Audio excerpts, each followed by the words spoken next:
Nagpakulo na ako ng tubig. Ayan, mainit na. Maglalagay na ako ng sibuyas, luya, kamatis, at saka tanglad. May siling labuyo na ako nilagay. Ayan. Pinagsama-sama ko na yan at ako'y may sabaw na isda. So, ilalagay natin yung isda na yellowfin. Napakasariwa kaya nag-decide ako na sabawan. Parang panahon ng yellowfin ngayon. Kasi ano siya, mura lang. So, pakukulang ko lang yan ng 5 minutes. Then already, maglalagay na ako ng ibang pampalasa. Then, done. Salt. Seasonings. Then, tikman natin. Tikman lang yung timpla. Sarap ng sabaw. Sarap ng pechay. Isang katotak na pechay. So, ito ay mga 1 minute lang lulutuin ko yung pechay. Then, already done na. Kain na tayo.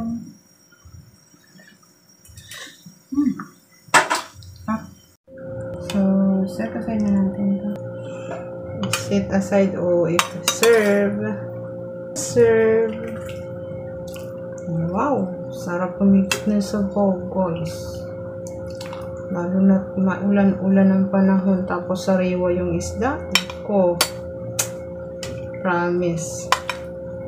Ang resulta nito ay daming bilanggoy. Bilanggoy yung aking kanin, guys. Bilanggoy. Kain tayo, guys. Fish soup.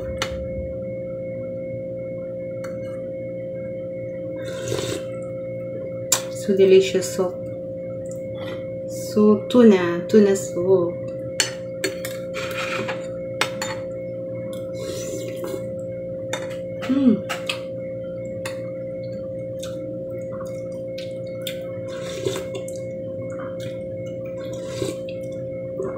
Delicious.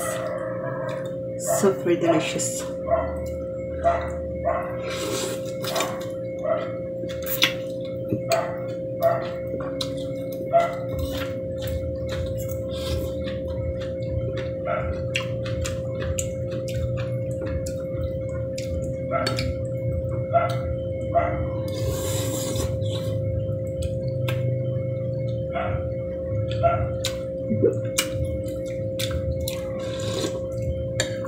Yummy.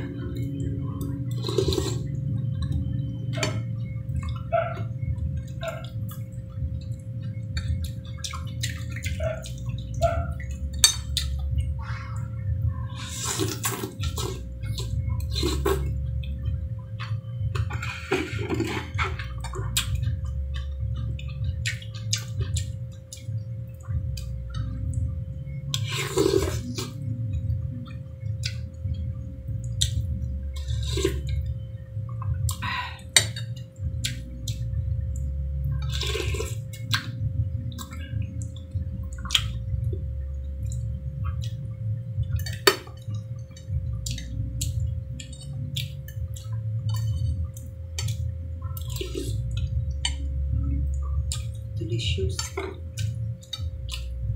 So delicious, perfect for rainy season.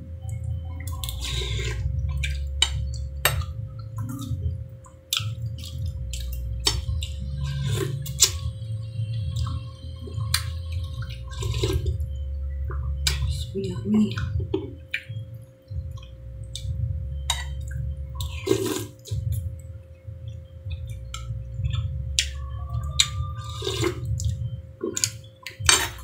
Thank you guys for watching. Bye guys.